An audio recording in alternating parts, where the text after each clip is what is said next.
안녕하십니까. 염초로 사도연 신부입니다. 한 주간 잘 지내셨습니까? 오늘은 연중 제13주일입니다. 오늘도 함께 독서와 복음 말씀 읽고 이야기를 나누어 보도록 하겠습니다. 이제 그러면 오늘은 먼저 일독서부터 함께 이야기를 시작하도록 하겠습니다. 오늘 일독서는 악마의 시기로 세상에 죽음이 들어왔다라는 주제를 다루고 있는 지혜서의 말씀입니다. 지혜서 1장 13절부터 15절 또 2장의 일부 이야기인데요. 먼저 읽어보면 이렇습니다. 하느님께서는 죽음을 만들지 않으셨고 산이들의 멸망을 기뻐하지 않으신다. 하느님께서는 만물을 존재하라고 창조하셨으니 세상의 피조물이 다 이롭고 그 안에 파멸의 독이 없으며 저승의 지배가 지상에는 미치지 못한다. 정의는 죽지 않는다. 정령 하느님께서는 인간을 불멸의 존재로 창조하시고 당신 본성의 모습에 따라 인간을 만드셨다. 그러나 악마의 시기로 세상에 죽음이 들어와 죽음에 속한 자들은 그것을 맛보게 된다. 오늘 일독서 이야기를 먼저 좀 나누면 이렇습니다. 한처음 하느님께서 하늘과 땅 창조하실 때 모든 것은 아름답고 선했죠. 이것은 우리가 창세기 이야기에서 잘 알 수 있습니다. 하느님께서 당신 말씀으로 뭐 생겨라, 이게 생겨라 이렇게 말씀을 하시면서 세상 만물이 생겨나게 만드시죠. 그렇게 생겨난 세상 만물을 보시고 하느님께서는 참 좋아하셨습니다. 바로 세상을 선하게 창조하셨다는 말이죠. 특히 하느님은 인간을 창조할 때 심지어 당신 모상에 따라, 당신 모습에 따라 인간을 창조하시죠. 그리고 그들이 하느님 당신을 대신해서 세상 모든 것을 다스리게 만들어 주시지 않습니까? 이렇게 세상이 처음 창조될 때 또 인간을 창조하실 때 하느님께서는 너무나도 아름답게 선하게 이렇게 창조하셨죠. 세상 창조 때 이 세상에는 악이 없는 그런 세상이었습니다.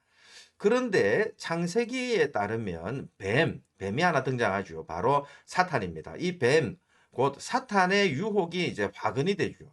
사탄의 유혹으로 인간은 따먹어서는 안 되는 선과 악을 알게 하는 나무를 따먹게 됩니다. 그렇게 세상에 재해와 죽음이 들어오게 되었다. 이게 창세기의 이야기죠.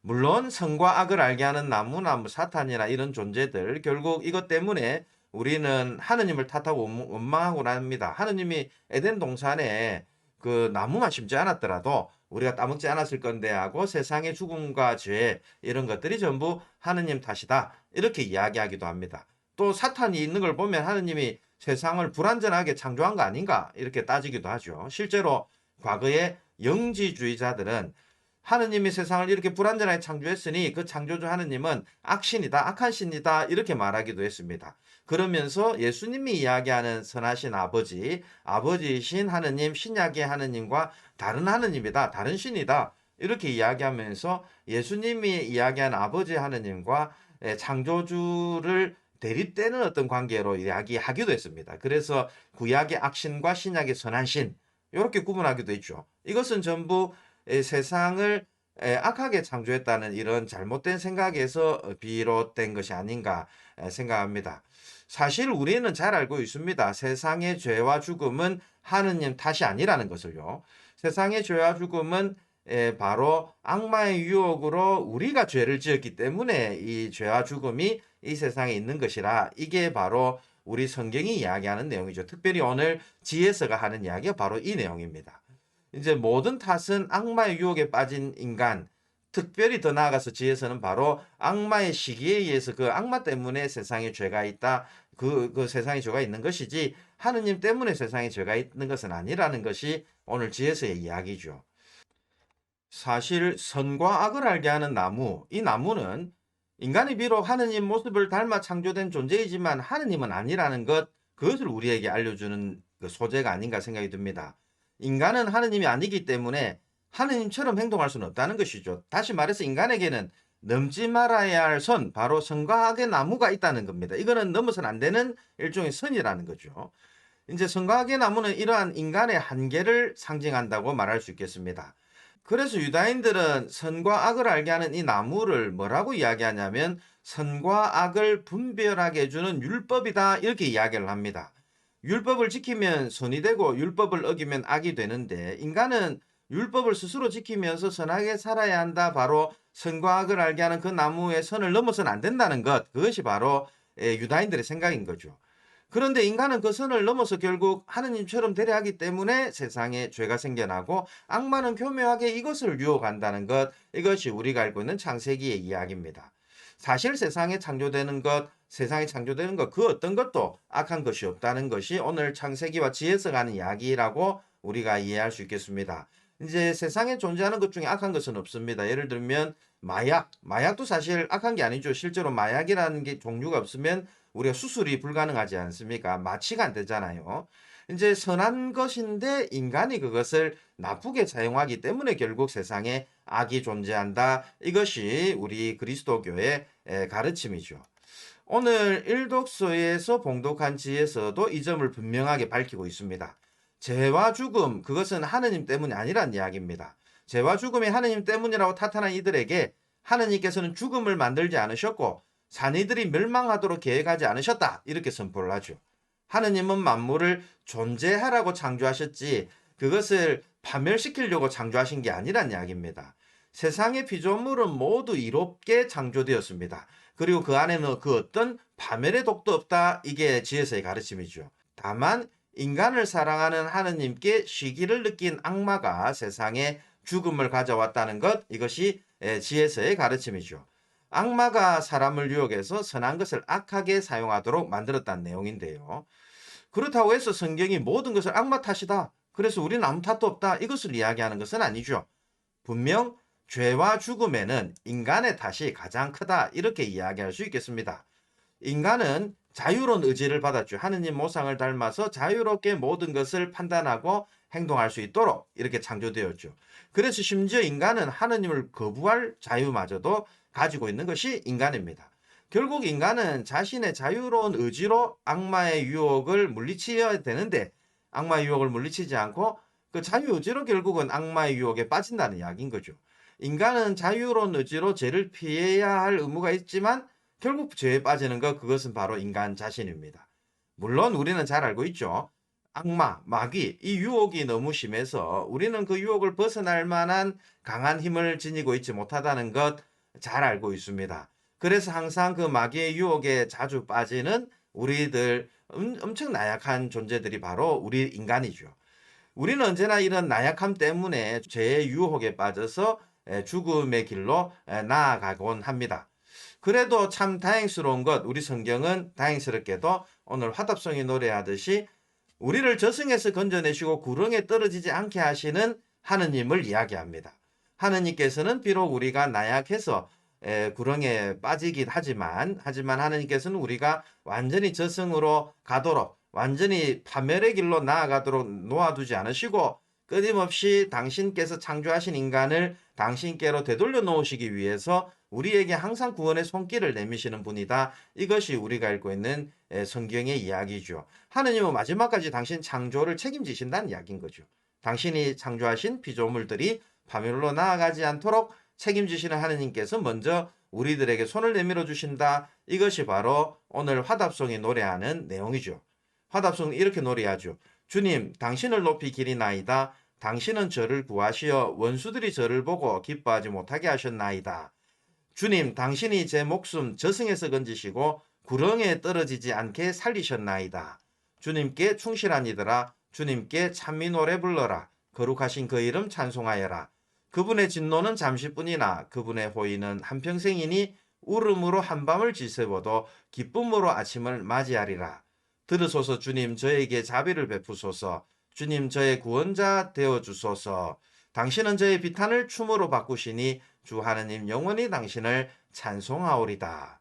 네, 방금 읽은 이 화답송 시편에서 이야기하듯이 하느님은 인간을 언제나 원수들에게서 건져내어 주시는 분이신데 여기서 원수들이라고 하는 것은 바로 우리를 죄로 이끌어들이면서 우리를 하느님 섬기는 것에 우리를 방해하는 그런 이들, 바로 일독서가 이야기한 악마가 어떻게 보면 우리의 가장 큰 원수들이다, 이렇게 이야기할 수 있겠죠. 우리가 교만해서 하느님에게서 멀어지게 만드는 바로 그 악마, 죄에 떨어져서 죽음에 이르게 만드는 그 악마, 결국은 그 원수들은 우리가 그렇게 하느님에게서 멀어질 때 그것을 두고 매우 기뻐한다. 이게 오늘 일독서의 이야기죠. 하지만 하느님은 당신께 충실한 이들을 저승이나 구릉에 내버려 두지 않으시죠. 항상 호의의 손길을 내려주셔서 그들을 구원해 주시는 분이다. 이것을 우리는 일독서에서 함께 이야기해 볼 수 있겠습니다. 자, 그러면 함께 오늘 복음 이야기로 넘어가도록 하겠습니다. 오늘 복음은 마르코가 전한 내용이죠. 이제 내용을 읽어보면 이렇습니다. 그때 예수님께서 배를 타시고 건너편으로 가시자 많은 군중이 그분께 모여들었다.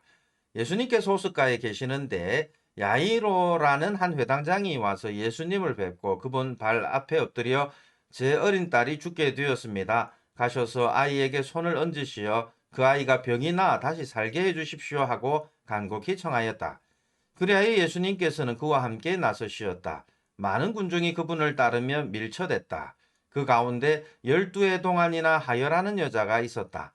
그 여자는 숱한 고생을 하며 많은 의사의 손에 가진 것을 모두 쏟아부었지만 아무 효험도 없이 상태만 더 나빠졌다. 그가 예수님의 소문을 듣고 군중에 섞여 예수님 뒤로 가서 그분의 옷에 손을 대었다. 내가 저분의 옷에 손을 대기만 하여도 구원을 받겠지 하고 생각하였던 것이다. 과연 곧 출혈이 멈추고 병이 나은 것을 몸으로 느낄 수 있었다. 예수님께서는 곧 당신에게서 힘이 나간 것을 아시고 군중에게 돌아서시어 누가 내 옷에 손을 대었느냐 하고 물으셨다. 그러자 제자들이 예수님께 반문하였다. 보시다시피 군중이 스승님을 밀쳐대는데 누가 나에게 손을 대었느냐 하고 물으십니까? 그러나 예수님께서는 누가 그렇게 하였는지 보시려고 사방을 살피셨다. 그 부인은 자기에게 일어난 일을 알았기 때문에 두려워 떨며 나와서 예수님 앞에 엎드려 사실대로 다 아뢰었다. 그러자 예수님께서 그 여자에게 이르셨다. 딸아, 내 믿음이 너를 구원하였다. 평안히 가거라. 그리고 병에서 벗어나 건강해져라. 예수님께서 아직 말씀하고 계실 때에 회당장의 집에서 사람들이 와서는 따님이 죽었습니다. 그러니 이제 스승님을 수고롭게 할 필요가 어디 있겠습니까? 하고 말하였다. 예수님께서는 그들이 말하는 것을 곁에서 들으시고 회당장에게 말씀하셨다. 두려워하지 말고 믿기만 하여라. 그리고 베드로와 야고보와 야고보의 동생 요한 외에는 아무도 당신을 따라오지 못하게 하셨다. 그들이 회당장의 집에 이르렀다. 예수님께서는 소란한 광경과 사람들이 큰 소리로 울며 탄식하는 것을 보시고 안으로 들어가셔서 그들에게 어찌하여 소란을 피우며 울고 있느냐? 저 아이는 죽은 것이 아니라 자고 있다 하고 말씀하셨다. 그들은 예수님을 비웃었다. 예수님께서는 그들을 다 내쫓으신 다음 아이 아버지와 어머니와 당신의 일행만 데리고 아이가 있는 곳으로 들어가셨다. 그리고 아이의 손을 잡으시고 말씀하셨다. 탈리타쿰. 이는 번역하면 소녀야 내가 너에게 말한다. 일어나라는 뜻이다. 그러자 소녀가 곧바로 일어서서 걸어 다녔다. 소녀의 나이는 12살이었다. 사람들은 몹시 놀라 넋을 잃었다. 예수님께서는 아무에게도 이 일을 알리지 말라고 그들에게 거듭 분부하시고 나서 소녀에게 먹을 것을 주라고 이르셨다.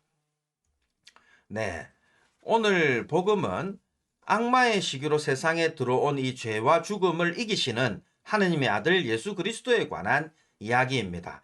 죄와 죽음을 이기고 생명을 주시는 죄와 생명, 죽음과 생명이라는 주제를 다루고 있는 복음이죠. 오늘 복음에서 예수님은 두 명의 여인을 치유합니다. 이제 여러분이 짧은 독서를 읽으면 한 명밖에 이야기를 못 듣지만 독서 전체를 복음 전체를 다 읽으면 두 명 치유 이야기를 읽게 됩니다. 흥미롭게도 이 두 여인들 사이에는 공통점이 있습니다. 그것은 바로 치유받은 이들이 모두 여인들이라는 것, 그리고 두 여인 모두 인간이 치유할 수 없는 그런 병이 들어 있었다는 것, 또 이 두 여인 모두 12이라는 숫자와 연결되어 있다는 점입니다. 예수님께서 치유해 주신 하혈하는 여인은 12해 동안 12년 동안 하혈로 고생을 했죠. 그런데 예수님께서 다시 살려주신 회당장의 딸은 12살이었습니다. 이제 이렇게 10이라는 숫자, 그 다음에 치유할 수 없는 병이 들어있었던 사람들, 또 둘 다 여인이었다는 것, 이게 바로 오늘 예수님께서 치유해 주신 두 여인의 공통점입니다. 이 두 여인 이야기 좀 더 면밀히 살펴보도록 하겠습니다. 먼저 예수님은 게라사, 곧 이방인들 지역을 떠나서 배를 타고 건너편으로 이제 건너가시죠. 아마도 유다인 지방인 가파르나움 주변으로 되돌아오신 것 같습니다. 그러자 많은 군중이 예수님께 모여듭니다. 예수님이 호숫가에 그렇게 계실 때 야이로라고 하는 회당장이 와서 예수님을 뵙고 청을 합니다. 어린 딸이 죽게 되었으니까 가서 아이에게 손이라도 얹어서 병이 낫게 해달라. 그렇게 다시 살게 해달라. 이렇게 청한 거죠. 뭐 아직까지 죽지는 않았지만 거의 죽음에 다다랐다는 이야기인 거죠. 악마의 시기로 인해서 세상에 들어온 죽음을 우리가 지혜서에서 이야기했는데 어쨌든 그런 죽음을 예수님께서 없애달라는 그런 청이죠. 예수님이 그러면 악마의 힘도 이기는 분이라는 것을 고백하는 내용입니다. 바로 예수님께서 하느님에게서 오신 분, 하느님의 아들 메시아이기 때문에 마귀를 쫓아내고 생명을 가져다 주실 수 있을 것이다. 이렇게 이제 야이로라는 회당장이 이제 그렇게 믿었다는 것이죠. 이제 그래서 예수님은 또 야이로를 따라 나서십니다. 그런데 회당장이 예수님께 이런 청을 했다는 자체가 좀 놀랍습니다. 왜냐하면 당시 회당장이라고 하는 것 유다인들이 선출하거나 혹은 유다의 권위 있는 사람이 임명을 해서 회당장을 뽑는데요. 세습이 될 정도로 이거는 중요한 자리였습니다. 대개 공동체를 영적으로나 또 실천적으로 다양하게 인도하는 역할을 맡았던 사람이 바로 회당장이었죠. 토라를 읽고 기도를 이끌 사람을 선택하는 것, 오늘날로 치면 뭐 본당 신부님 좀 되겠죠. 회당 건축, 수리 이런 모든 걸 담당하던 사람이 회당장이었습니다. 뭐 유다교와 관련해서 제법 존경을 받던 사람이었죠. 그런 사람이 예수님께 와서 죽음을 없애달라고 청한다는 것 참 흥미로운 장면입니다. 유다 지도자들과 예수님의 힘이 묘하게 대비되죠. 이제 유다 지도자 회당장이라 하더라도 결국 죽음을 이기려면 예수님께 의탁할 수밖에 없다는 것을 묘하게 보여주는 장면이다. 이렇게 이야기할 수 있겠습니다. 생명을 돌려주시는 예수님이야말로 진정 주님이라는 것이죠. 율법이 생명을 가져다 주는 것이 아니라 바로 예수님께서 생명을 가져다 주신다. 이것을 잘 드러내는 내용입니다. 어쨌든 예수님은 이런 회당장의 청을 듣고 따라 나서시죠. 많은 군중이 이제 예수님을 따라 나서는데 그 가운데 12해 동안 하여라는 여인도 함께 있었죠. 그 여인은 예수님 소문을 듣고 군중에 섞여 있다가 예수님 뒤로 이렇게 가서는 그분의 옷에 손을 댑니다. 그러면서 손을 대기만 하면 구원받겠지 하고 스스로 그렇게 생각을 하죠. 과연 그가 예수님의 옷에 손을 대자 병이 났습니다.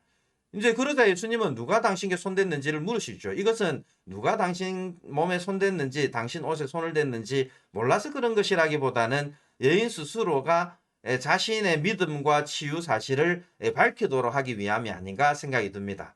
대개 예수님께 사람들이 병자를 데리고 오지만 이 여인은 스스로 예수님께 나와서 그분의 옷에 손을 직접 대는 아주 능동적인 신앙인의 모습이죠.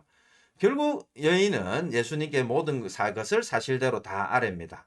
그러자 예수님은 그 여인에게 따라 네 믿음이 너를 구원하였다. 평안히 가거라. 그리고 병에서 벗어나 건강해져라. 이렇게 말씀하십니다. 자, 이 이야기에서 뭐 치유되었으니 잘 가라. 뭐 이런 말에 예수님께서는 더해가지고 너의 믿음이 너를 구원하였다. 이렇게 말씀하시잖아요. 여인의 치유와 믿음을 통한 구원이 서로 직결되어 있다는 것을 우리가 알게 됩니다. 사실 당시 유다인들의 전례 규정에 따르면 하혈하는 여인이 하혈을 하면 부정한 여인으로 취급을 받았습니다. 그래서 공동체에서 분리를 시켰죠.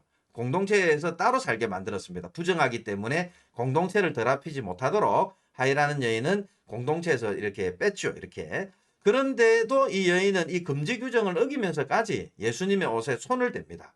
바로 예수님을 이제 유다인들 관점에서는 예수님이 그러면 더럽혀져야 되는데 도리어 예수님이 더럽혀지는 게 아니라 여인이 치유를 얻게 됩니다. 이렇게 치유된 여인, 이것은 단순히 몸만 건강해졌다는 것을 의미하지 않죠. 이제 공동체로 되돌아갈 수 있다는 것을 의미하고 이제 더 나아가서 그 시대 사람들의 사고방식에 따르면 죄를 용서받았다, 구원을 받았다는 것을 의미하게 됩니다. 물론 이제 병 자체를 우리가 죄의 결과다 이렇게 생각해서는 안 됩니다. 다만 이제 예수님 시대 사람들은 이제 그렇게 생각했다는 것이죠. 병을 죄의 결과라고 이렇게 그 시기에는 생각을 했고 병이 들면 이제 부정하다 이렇게 생각하는 사람들에게 예수님께서는 이제 그 병을 치유해 주시면서 당신이 바로 다시금 그들을 하느님과 공동체와 일치시켜주는 구원, 생명을 가져다 주는 분이심을 그들의 어떤 수준에서 이렇게 보여주신 것이 아닌가 생각이 듭니다. 어쨌든 예수님께서 결국 그 여인에게 이제 치유를 해주시면서 바로 너의 믿음이 너를 구원하게 해 주었다. 그래서 당신 몸에 손을 대게 했던 너의 믿음이 당신 예수를 통하여 너에게 구원을 가져다 주었다. 뭐 이렇게 이야기를 하신 거죠. 사실 당시 유다인들의 사고방식에 따르면 앞서 이야기한 것처럼 질병과 고통, 죽음 이런 것들을 전부 죄의 결과다. 이렇게 이제 설명하고 이야기하곤 했습니다. 하지만 말씀드린 것처럼 질병과 고통, 죽음 이런 것들은 더 이상 죄의 결과로만 이야기할 수는 없습니다. 왜냐하면 예수님 때문인데요. 예수님께서는 당신 스스로 기꺼이 질병과 고통, 죽음을 받아들이시죠. 죄가 없으신 그분께서 질병과 고통, 죽음을 받아들이셨다. 이것이 우리 신약의 이야기입니다. 다른 사람들의 죄의 결과가 당신에게 떨어졌다. 이렇게 이야기할 수도 있겠지만 어쨌든 예수님께서는 당신 스스로 질병과 고통, 죽음을 받아들이시죠. 다른 이들을 위해서 기꺼이 그것을 받아들임으로써 더 이상 마귀가 고통과 죽음을 지배하지 못하도록 만드십니다. 고통과 죽음이라는 십자가를 오히려 예수님은 구원의 도구로 변화시켜 주시죠. 고통과 죽음이 더 이상 죄의 결과가 아니라 오히려 자신을 구원으로 이끄는 영광의 자리, 남을 위해서 기꺼이 자신을 희생시킴으로써 자신의 십자가를 지는 자리, 그렇게 영광스럽게 되는 그 자리로 만들어 주셨다는 이야기입니다. 예수님께서는 그러면서 우리에게도 타인과 이웃을 위해서 기꺼이 당신처럼 고통과 죽음, 질병을 짊어지는 그런 삶을 살라고 권고하시죠. 그렇게 우리에게 떨어지는 고통과 죽음도 기꺼이 이겨내라 하십니다. 물론 그렇다 해서 예수님께서 무책임하게 고통과 죽음 그것은 네가 충분히 다 지어내라 뭐 이렇게만 책임을 떠넘기고 아무 일도 안 하시는 분은 아니십니다. 예수님께서는 오늘 복음에서도 이야기하는 것처럼 하이라는 여인도 고쳐주시고 또 이제 이 야유의 딸도 살려주시잖아요. 그렇게 간절히 믿고 청하는 이들의 청을 들어주시면서 그들의 짐도 들어주시는 분이시지만 우리들에게 그런 십자가를 회피하려고만 들지 말고 기꺼이 지는 그런 마음가짐도 가져야 된다. 왜냐하면 죄와 죽음, 고통은 단순히 이제 죄의 결과로만 이해하지 말고 십자가로 우리의 구원의 자리로 이렇게 받아들이기를 당신께서 이렇게 우리들에게 알려주셨다. 이렇게 이야기할 수 있겠습니다. 이제 예수님께서 이렇게 이제 이야기하시는 동안 하이라는 여인과 막 대화하고 이런 동안 회당장의 딸 상황이 악화되죠. 그렇게 해서 회당장의 딸은 죽고 맙니다. 처음에는 사실 죽을 지경에 이르러지 죽지는 않았습니다. 그러나 하이라는 여인과 이렇게 이야기하는 동안 딸은 죽음에 빠지죠. 그러자 회당장의 집에서 사람이 와서 굳이 예수님을 수고롭게 하지 말라 이렇게 이야기합니다. 그리고 예수님은 회당장에 그러니까 두려워하지 말고 믿기만 해라 하고 명하시죠. 그런데 사람들은 비웃기만 합니다. 이제 그런 사람들을 쫓아내고 예수님께서는 아이에게 손을 잡으시고 이렇게 말씀하시죠. 탈리타쿰. 이 표현은 예수님 시대의 유다인들이 사용하던 아람어식 표현이죠. 탈리타쿰. 소녀야 탈리타 쿰 일어나라. 하여라는 여인 같은 경우는 스스로 자기 손을 예수님께 대어서 살아나죠. 그런데 이번에는 예수님이 아이의 손을 잡아서 이렇게 세우십니다. 이제 이렇게 본다면 죽을 지경에 있던 상황보다 더 심각한 상황에서 예수님께서 손을 내밀어서 죽음을 이기고 생명을 가져다 주었다. 이것을 의미하는 거죠. 하여라는 여자는 자기가 손을 뻗어서 자신의 청으로 구원을 받았다고 한다면 이제 이 아이의 생명은 예수님께서 직접 가져다 주시는 이런 장면이라고 이야기할 수 있겠습니다. 여기서 우리는 이 예수님께서 어떤 분이신지가 더 분명하게 드러난다. 이렇게 생각할 수 있겠습니다. 이제 그런데 오늘 복음에서 예수님은 이렇게 소녀를 살리신 다음에 먹을 것을 주라 이렇게 권고하시죠. 자, 이는 하느님만이 생명과 죽음을 다스리는 주님이고 예수님께서 그런 하느님의 일을 하는 분이심을 드러내신 다음에 사실 우리에게 이제 먹을 걸 주라. 인간이 할 수 있는 일은 자기 형제들을 도와주는 것, 먹을 빵을 나누어 주는 것밖에 없다는 것을 묘하게 보내주는 장면이 아닌가 생각이 듭니다. 결국 우리를 살려주는 분은 하느님밖에 없고 우리에게 생명을 가져다 주는 분도 하느님밖에 없고 예수님이 바로 그 일을 하시는데 인간이 할 수 있는 최고의 태도는 이웃을 돕는 것이다. 이것이 바로 오늘 복음 마지막 대목에 하는 이야기고 오늘 이 독서가 바로 이 점과 잘 연결됩니다. 이제 고린도 신자들에게 보내는 바울의 편지인데요. 예루살렘 공동체 모금과 관련된 오늘 이 독서 함께 읽고 또 간략하게 마지막으로 이야기를 나누도록 하겠습니다. 형제 여러분, 여러분은 모든 면에서 곧 믿음과 말과 지식과 온갖 열성에서 또 우리의 사랑을 받는 일에서도 뛰어남으로 이 은혜로운 일에서도 뛰어나기를 바랍니다. 여러분은 우리 주 예수 그리스도의 은총을 알고 있습니다. 그분께서는 부유하시면서도 여러분을 위하여 가난하게 되시어 여러분이 그 가난으로 부유하게 되도록 하셨습니다. 그렇다고 다른 이들은 편안하게 하면서 여러분은 괴롭히자는 것이 아니라 균형을 이루게 하자는 것입니다. 지금 이 시간에 여러분이 누리는 풍요가 그들의 궁핍을 채워주어 나중에는 그들의 풍요가 여러분의 궁핍을 채워준다면 균형을 이루게 됩니다. 이는 성경에 기록된 그대로입니다. 많이 거둔 이도 남지 않고 적게 거둔 이도 모자라지 않았다. 네. 이제 방금 읽은 오늘 고린도이서 이 배경이 되는 고린도이서 8장하고 9장 이 여기서 바오로가 다루는 주제는 예루살렘에 있는 그리스도인들을 위한 모금 사업입니다. 이 모금 사업에 관해서 이야기를 하는데 당시 예루살렘에 있던 모 교회, 어머니 교회라 그러죠. 예루살렘 모 교회는 여러 가지 박해로 인해서 매우 혼란한 상황이었습니다. 그래서 아주 경제적으로 어려운 상황에 처해 있었죠. 이제 그래서 이 많은 교회가 함께 예루살렘에 있는 이 모 교회를 위해서 모금을 하기로 결정을 합니다. 그리고 선교사들에게 이 모금을 하도록 이제 이렇게 부탁을 했고 바오로도 이 일을 매우 열성적으로 수행했던 것 같습니다. 하지만 바오로가 이렇게 모금 활동을 하는데 의구심을 품는 이들도 있었습니다. 이제 바오로가 다른 것을 착복하기 위해서 그렇다 뭐 이렇게 생각했겠죠.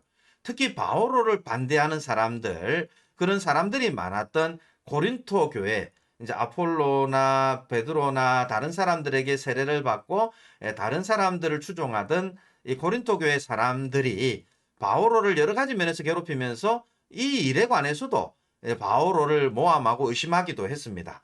이제 이런 일을 중재하던 사람이 있었는데 바로 티토라는 사람이 있었죠. 바오로 제자였습니다.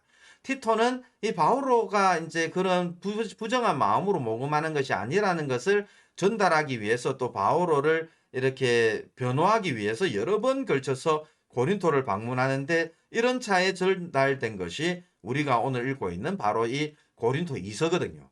여기서 사도 바오로는 교회를 하나의 가족이라고 이야기합니다. 하나의 가족 공동체죠. 그 안에 분명 평등이 존재해야 된다고 설파를 합니다.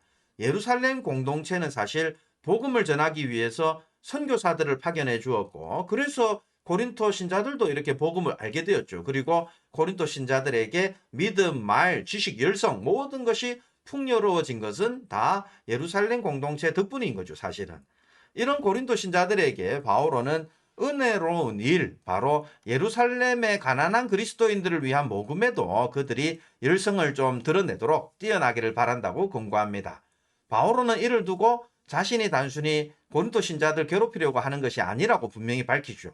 이 모든 것은 영적인 것이든 물적인 것이든 하나의 가족 공동체를 이루는 우리 모든 구성원들이 서로 가진 것을 나눔으로써 균형을 잘 이루도록 하기 위한 것이다. 이것이 바오로의 생각입니다. 많이 거둔 이도 남지 않고 적게 거둔 이도 모자라지 않는 것이 바로 하느님 나라이고 우리 그리스도교가 바로 그 하나님의 나라를 이룰 수 있도록 서로 가진 것을 좀 나누고 그렇게 가난한 이들을 돕는 것 이것이 어떻게 보면 우리 그리스도인들이 해야 될 일이 아닌가 이제 이것이 바오로의 생각인 거죠.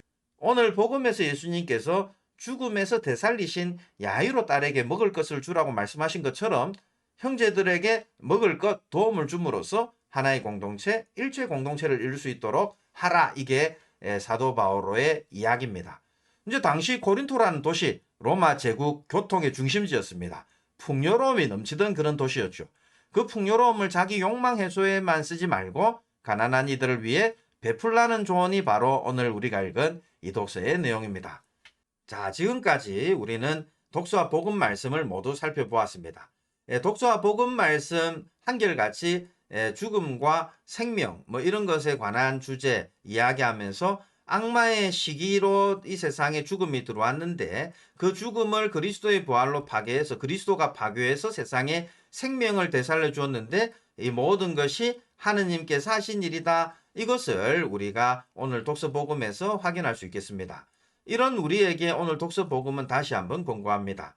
우리는 스스로 죽음과 생명을 잡을 수 있는 사람들이 아니니까 모든 것을 하느님과 예수님께 맡기고 우리는 믿음 안에서 하느님께 충실하면서 자신이 가진 것을 이웃에게 나누는 삶을 사는 것, 이게 바로 우리 그리스도인들이 해야 되는 역할이 아닌가 하는 게 오늘 독서 복음이 우리에게 전하는 내용이죠. 그렇게 우리가 서로 나누고 살 때 우리는 비로소 영적으로나 물질적으로 서로 평등하게 일치하는 그리스도교 공동체, 바로 하느님 나라를 이룰 것이다. 이것이 오늘 독서와 복음이 우리에게 전하는 이 메시지가 아닌가 생각이 듭니다. 네. 한 주간 또 잘 지내시고 다음 주에 다시 뵙도록 하겠습니다. 감사합니다.